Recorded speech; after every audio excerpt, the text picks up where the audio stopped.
to this guy. Thumb up. What's up, man? Need a ride? Oh yeah. Get in. Looks like you're gimping around. Yeah, I'm a little bit sore today. Banged up ankle? Yeah. Well, we'll have to stop and get you some ice. I think so. Thanks for joining us on the WCRA Cowboy Karaoke Caravan Heck ride. yeah. We're just changing the name up on this thing as we go. It's just gonna get longer and longer. Longer and longer, yeah. Cowboy Karaoke Ride plus Black Tahoe. Black Tahoe, yeah. Won't you get buckled up, because safety first when I'm driving, unless it's a rental car that's not in my name, and then I just go ahead and do Then it. you're fine. Yeah. Oh, it's not in my name. Just spin the tires a little bit. Yeah, exactly. How's it been going? Good. Been winning. Been drawing good. I know in the time events, drawing good is key. In your guys' event, even drawing good could not mean good. It depends if the judge likes you. Oh, yeah, I don't know. There's a lot of drawing good help. Yeah. I mean, yeah, I think that for the most part, when you go to these bigger tournament style rodeos, at least the pens are kind of even, but yeah, I've been drawing good. Well, speaking of tournament style, you've been to 8 WCRA main events, and you know, the nice thing about those is the stock that hopefully it's drawn, the pins are drawn up as even as possible, but then you also have the possibility of getting to pick, you know, tell me about that, how cool Well, that is. I mean, I think especially in the bareback riding, as tough as it is right now, you know, having any little advantage can help a guy quite a bit, so it's worth it to be bumped up a spot or two and be able to pick. Usually we have a pretty good idea what the one to have is, kind of thing, you know what I mean? Well, and you've been a part of this since 2018. You've been going strong at them, and I mean, how the benefits of it is, you know, the rodeos you're entering and the stock you have drawn, especially in the rough stock, you could pick. It's like, I got a good one here. Why would I not nominate, you know, the WCRA? For sure. But before you get into that, I'm gonna stop. I'm gonna get you a small bag of ice, because you're making me limp, and I don't like that. Yeah, well, at least I didn't have to walk very far. That is true. Man, I got some ice. Let me break it. you the man. This whole deal just got a heck of a lot sweeter. Well, it just killed me watching you limp around there. So anyway, we were talking about the Drawing, picking your horses. picking your horses. Yeah, and I think RC Landingham proved the value of that. Right. So, Yeah, Yeah, $1 million worth of I think so. proof. I sure ramped up my nominating a little bit. Yeah, I think it's worth doing. If you're gonna do it, you better just do it. Well, and I know, like, for everybody that I talk to about it, why wouldn't you? It makes sense, because you're going to these rodeos already. You don't have any extra travel. You have a little extra in fees, but you have an opportunity at a lot more money at the WCRA events. And like I said, RC's proved it. Jackie Crawford's proved it. I mean, Stockton Graves has proved it. And, you know, and one thing about Stockton, he's kind of on the far end of his career, so even a guy that's not rodeoing full time could go out and make some pretty good money doing it. Yeah, show up at a big rodeo and not have to jump through as many hoops like to get into Houston and stuff, you know. Well, exactly. Seeing you limp, it made me think of a song that we're going to obviously sing in our karaoke ride, and I'm going to play it right now. I hope it's not the Garth Brooks version, but it is the version of Much Too Young to Feel This Damn Old. And the way you were walking, you kind of looked like it. Yeah, I feel... You know this song? Yeah, a little bit. Of course. For sure. Let's see if we can get it going. This old highway's getting longer. Gotta get loud, though. We gotta get loud and proud. Seems there ain't no wind inside. Sleep would be best, but I just can't afford to rest. Gotta ride in Denver tomorrow. San Antonio tonight. San Antonio tonight. Call the house, but no one answers. Maybe I don't know the song as good as I thought I did. For the last 2 weeks, no one's been home. I guess that's good. You don't feel like you need to know it quite yet at your age. Yeah. Well, I guess I know the chorus at least. I just can't see what's kept a woman holding on this long. And the hotline's getting longer, and the saddle's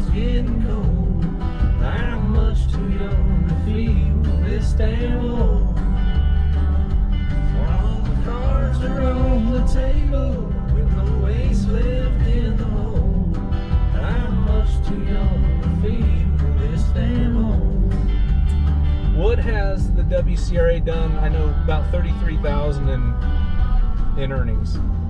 Yeah, you know, let's see. When I was going in, I believe about 19, I won a major event in Guthrie, and I bought my first full-on rodeo rig with that. I bought a Sprinter van with the money that I won there, or at least got a good start on it, you know. And like, It got you going. got me going more full-time than a guy could, you know. And that was in 19. I think so. So I could be mistaken. And what was the first year you made the national finals? Be 21. So year after COVID. You could say that it got you kind of started, and for me, and we talk about this with the youth, you know, the youth events that they put on, it helps develop young athletes in high pressure situations to get to the point where your first time at national finals, yeah, you were riding at 27,000 a night, but you had already ridden for that much money at some WCRA events. Yeah. So the pressure combined to combination of what you could win is very comparable. Yeah, I mean, I got into like a bunch of those 50,000 added short rounds in Salt Lake City and stuff when I was just kind of starting out my career. So like,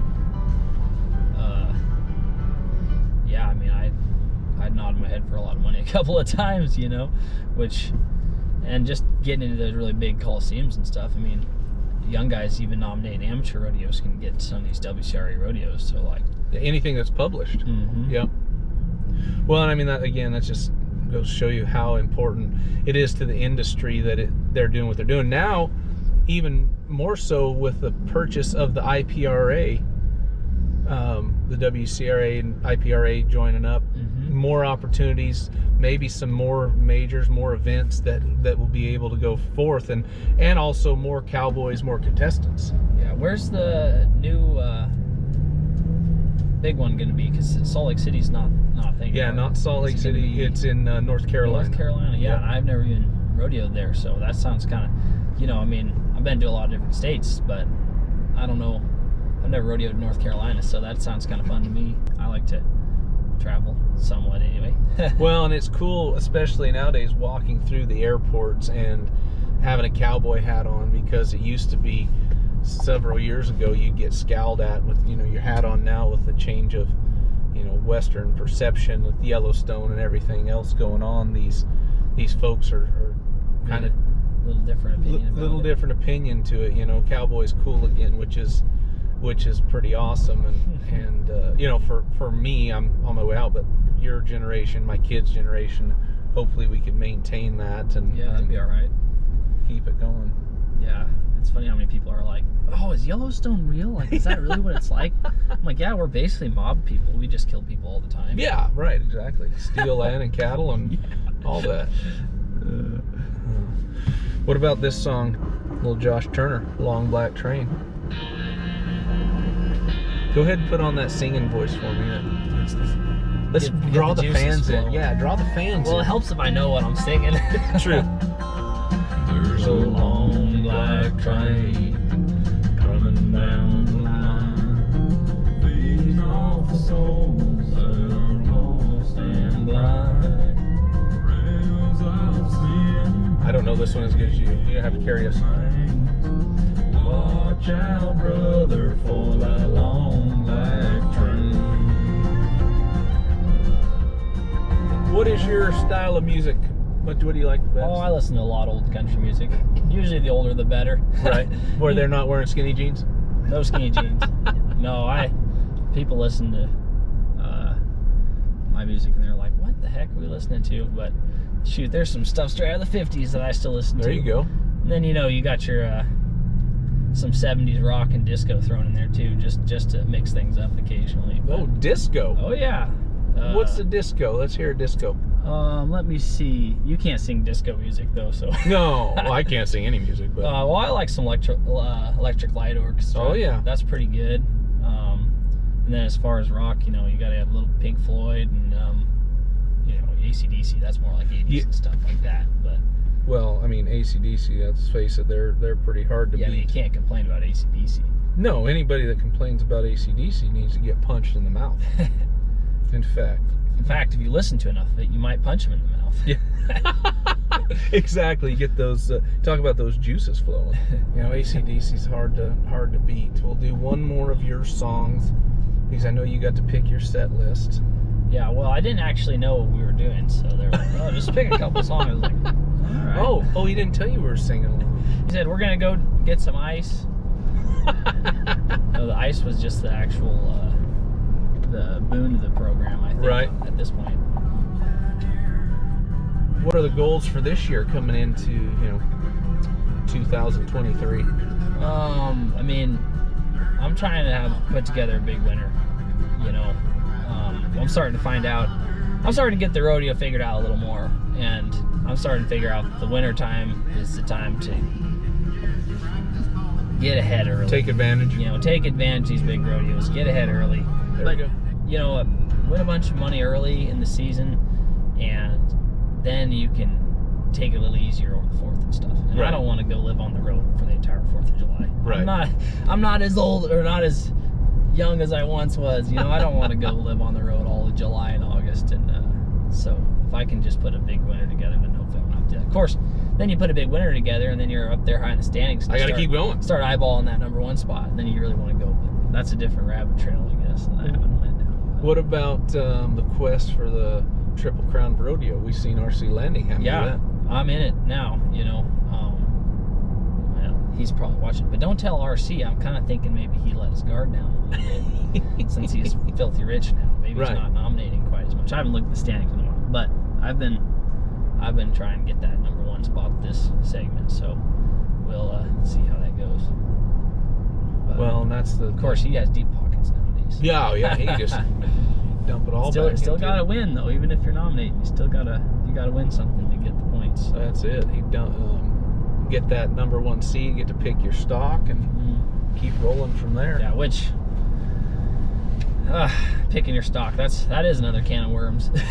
Oh, what's your thoughts on it? I have a hard time with it. To be honest, it stresses me out a lot. Like, I'll be more nervous about picking my horse than riding him because it's tough. It's a tough thing to do, especially when you got an even pen and a lot of bucking horses that are good. And I always try to err on the side of more horsepower. Right. But sometimes that's not always the best thing. Sometimes the judges want to see you really make a polished spur ride, which a really, really strong bucking horse is going to make that a little tougher to really, Right. Polish it up like that. So sometimes there's different strategies to pick. But if you get #1 pick, I think it makes your job a little simpler. Yeah, for sure. Because then you don't have to wonder what everyone else is going to pick, you know. Right. So I guess that's where that's at. I decided, well, I'm just going to give her heck and try to get that #1 spot this segment. So. Well, try to get that first W there at Corpus Christi. Yeah, Corpus is a fun rodeo, and they have surfboards. I seen that. Yeah, I seen that they're giving away, or they gave away surfboards. They gave away surfboards in the past, so I'm really hoping they do that again because I want one of those surfboards. I like surf. I'm not very great at it from Nebraska. But I was gonna say there's not much for oceans right around there in Nebraska. No, I got out a couple times though. I usually beat myself off some waves every now and then, if I can. But I like to do it if I can get the time to do it. Yeah, I lived next to those. I was 20 minutes, 30 minutes from the ocean growing up for my entire life until we moved to Texas. And we used to go on field trips when we were kids. Our school would take us and always have to bring a sack lunch or, bring lunch from home. Mm-hmm. And no matter how much tinfoil, plastic wrap you put around your sandwich, when you took that off, you were eating sand. And I absolutely hated it. That was one reason I didn't care for the ocean. But sharks, yeah, they eat people. I never really got in the ocean at all until I was probably 18 or something, and like at that point, like I was a little nervous about all that, but I was like, I don't know, I guess I've been getting on bucking horses, so I was like, well, this looks really fun, and like there's other people out there surfing, so like I'm just gonna do it. Just grab my board and swam out there and didn't look back, kind of thing. But maybe you didn't look like the most appetizing person out there for the shark, is what you're saying. Yeah, it's like, oh, this thing's just a bunch of sinew and bone. See, I'd be the opposite. I'd be the fat, plump one. They're like, hey, that looks juicy. It's a ham swimming by over there. We're going to try this song. Oh, yeah, let's see if I still got it. All right.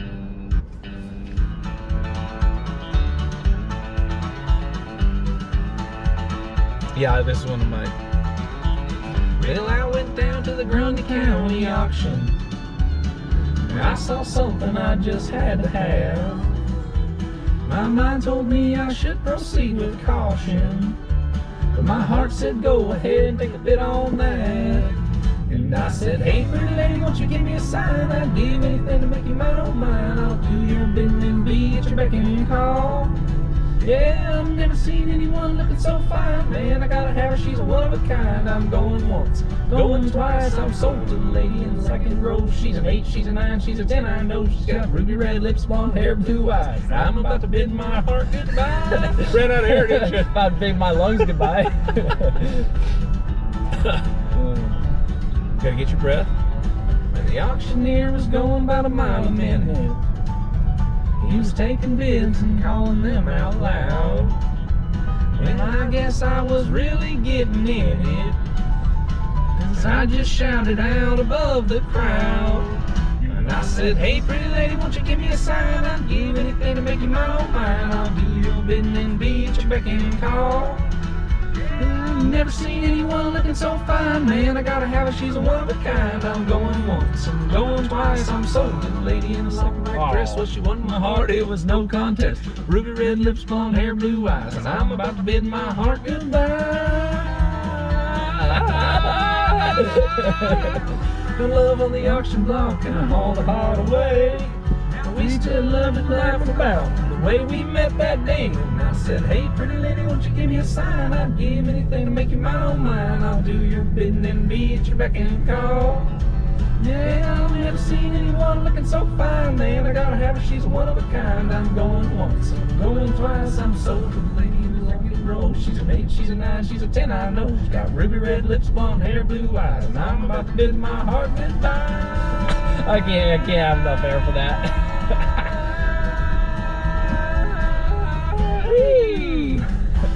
My voice only cracked once like a teenage boy. That's not bad, or twice. Not horrible. No.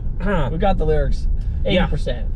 That's a good one. Like I said, when I was a kid, he came to our county fair, and I was a fan of that song and his music for a long time, but I wanted to impress all the chicks around us. So I went on, I don't know if I went online or actually as a cassette.